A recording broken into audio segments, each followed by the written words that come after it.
بھائی، دوسرا بھائی، تیسرا بھائی، چوتھا، یہ پانچواں، یہ 5 کے 5 بیت اللہ شریف کے پڑوس میں آباد ہیں، ہر وقت طواف ہے، 5 نمازیں بیت اللہ شریف میں ہیں، اور تہجد بھی بیت اللہ شریف میں ہے، اور گشتیں ہیں، ملاقاتیں، والد صاحب 4 ماہ لگا چکے، بچوں کی تربیت اچھی فرما چکے، بس وہاں کیا گئے کہ اللہ تعالیٰ نے سب کو ہی بلایا، اپنے گھر بلایا، خوب دعوت کی محنت، خوب تبلیغ کا کام ہو رہا۔ علاقہ ان کا پنجاب کا ہے، وہ مجھے سنا رہے ہیں، روتے ہوئے سنا رہے ہیں کہ واقعہ بڑا درد بھرا ہے۔ کہنے لگے ہوا یہ کہ ہمارے بھتیجے نے، اس کی شادی ہوئی پنجاب میں، یہی رہتا تھا، بھتیجے نے نکاح کے بعد، شادی کے بعد، جب بہو یعنی بھتیجے کی بیوی گھر آئی تو جہیز میں ماں نے ٹی وی بھی دے دیا۔ کیا دے دیا؟ T V. کہتے ہمیں پتا چلا، ہم نے اسے سمجھایا، ہم نے کہا دیکھو اس کو گھر سے نکالو، ایسا نہ ہو ناراض ہو کے رب ہمیں اپنے گھر سے نکالے۔ نہیں مانا، لڑکی اڑ گئی، لڑکی اڑ گئی، نہیں، اس نے کہا میں تو اس کو دیکھ دیکھ کر جوان ہوئی ہوں، میں اس کے بغیر نہیں رہ سکتی۔ خامد بھی خاموش ہو گیا۔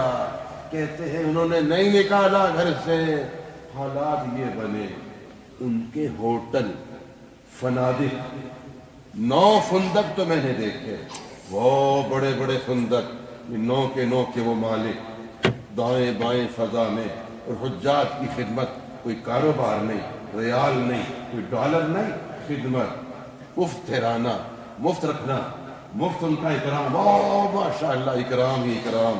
لیکن ایک دم حالات ایسے بنے، ہتھکڑی لگی ہے، شرطہ آ گیا ہے، وہ جیل میں، اور وہاں سے سب کچھ وہیں رہ گیا، اور یہاں بھیج دیا ہے۔ یہ ملاقات ہوئی، وہاں نہ ملے، یہاں ملے، ہم پریشان، کیا ہوا؟ کہنے لگے وہی بات ہوئی، ہم نے بہت کہا تھا اس کو اپنے گھر سے نکالو، ایسا نہ ہو ناراض ہو کہ رب ہمیں اپنے گھر سے نکالے۔ ایسا ہی ہوا ہے، رب نے اپنے گھر سے نکالا ہے۔ تو کیا ہوا؟ پھر یہ ہوا 5 سال کے لیے یہ ترتیب بن گئی، 5 سال تک سعودیہ میں نہیں آ سکتے، تو چنانچہ پھر اللہ نے ان کو سمجھ دے دی۔ وہ بھتیجا پھر وہ رونے لگ گیا، پھر وہ لڑکی سے روزہ لگوایا، اس کا ذہن بن گیا، تو پھر اس کو باہر لائے، گھر سے ویسے نہیں نکالا، پھر گھر سے باہر لائے اور اس کو سنسار کیا۔ کیا کیا؟ سنسار۔ اس ٹی وی کو سنسار کیا اور پتھروں سے کچل دیا۔ پھر کیا ہوا؟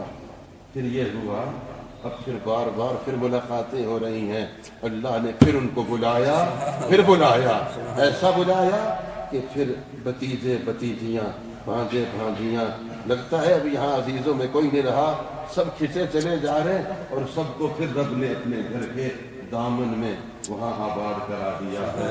اور عجیب برکتیں، عجیب رحمتیں، اللہ ہم سب کو درد دل عطا فرمائے۔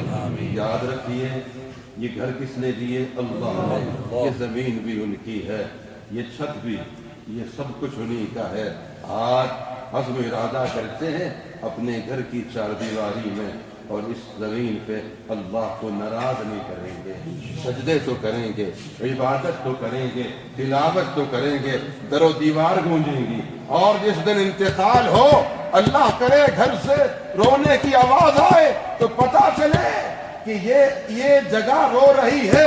میرے نبی علیہ السلام نے فرمایا جب ایمان والا انتقال کرتا ہے، زمین کا وہ حصہ روتا ہے جہاں سجدے کرتا تھا، وہ حصہ روتا ہے جہاں تلاوت کرتا تھا، وہ گلیاں روتی ہیں اس کی جدائی میں جہاں چلا کرتا تھا، اور آسمان کے وہ دروازے روتے ہیں جہاں سے اس کے اعمال اوپر جاتے تھے، جہاں سے نیکیاں نیچے آتی ہیں۔